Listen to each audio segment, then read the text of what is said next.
И сразу после Сочи, Абхазии я отправлюсь на Кавказ. Зачем? Сейчас вам расскажу.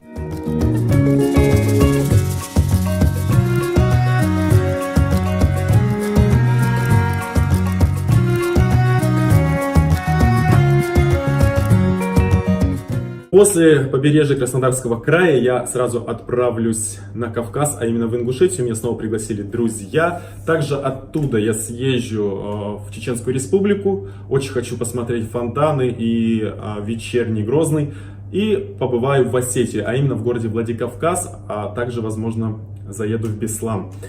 Ну, как говорится, буду временем располагать. И зачем я туда поеду? Ну, во-первых, мне самому стало интересно, потому что у меня конфликт с осетинами, которые меня не полюбили, что я сказал, Владикавказ ингушский город. Поэтому я побываю в этих пригородных районах. Я уже пообщался со многими ингушами и с осетинами. Несмотря на все угрозы в мой адрес, я все равно туда поеду, потому что мне вон уже и грузины угрожают, что мне въезд вообще в страну закрыли. Такой бред мне написать, когда я знаю некоторых людей, которые там при власти. Никто мне ничего там закрывать не собирается, и я ничего плохого не сказал. Я все говорил по факту. И я прекрасно понимаю конфликт между осетинами и ингушами по поводу оккупации земель, да, и пригородного района. И я считаю, что, конечно же, нужно вернуть эти земли. И я не понимаю, почему Осетия не признает этот факт. Но исторически это же правда. Я столько всего перерыл, это правда. Все, что касается правого берега, ну, это все Ингушетия.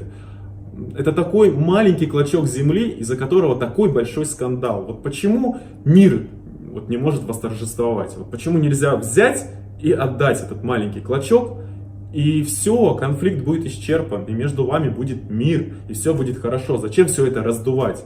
Не понимаю, зачем это нужно нашей власти и так далее? Почему не дает жизни Кавказу в целом? Постоянно там Кавказ друг с другом сталкивает. И эти народы ведутся, да, и вот начинаются междоусобные, жестокие взрослые, можно сказать, эти игры. И уже на самом деле не на кровь, а на смерть.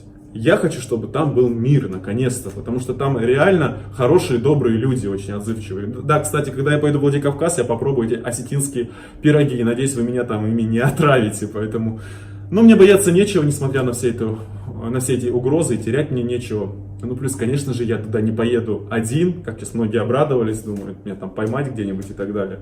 Хотя, с другой стороны, что я сказал не так? Я об осетинах ничего плохого не сказал. Я уважаю как ингушей, так и осетин, так и грузин и так далее. И весь кавказский народ, и чеченцев, и дагестанцев. И когда я бываю в ваших краях, я соблюдаю все традиции и правила, и уважаю их. И считаю, что это правильно, потому что я живу по принципу каков привет, таков ответ, правильно? Поэтому давайте жить в мире и наконец-то как-то понимать, наверное, друг друга. Я ведь дружу и с ингушами, и с осетинами, у меня есть друзья, и с грузинами, и с чеченцами, и с дагестанцами. И как-то со всеми нахожу общий язык, общаюсь. Меня люди поддерживают и прекрасно понимают, о чем я говорю. И для чего мне это все нужно. Поняли, да, многие мои хейтеры и мои знакомые друзья, зачем я еду на Кавказ? Ну, во-первых, там очень красивые горы, а во-вторых, я бы хотел, чтобы на этих землях наступил мир. И как-то люди начали друг друга понимать и говорить на одном языке. Это возможно, потому что все зависит от нас.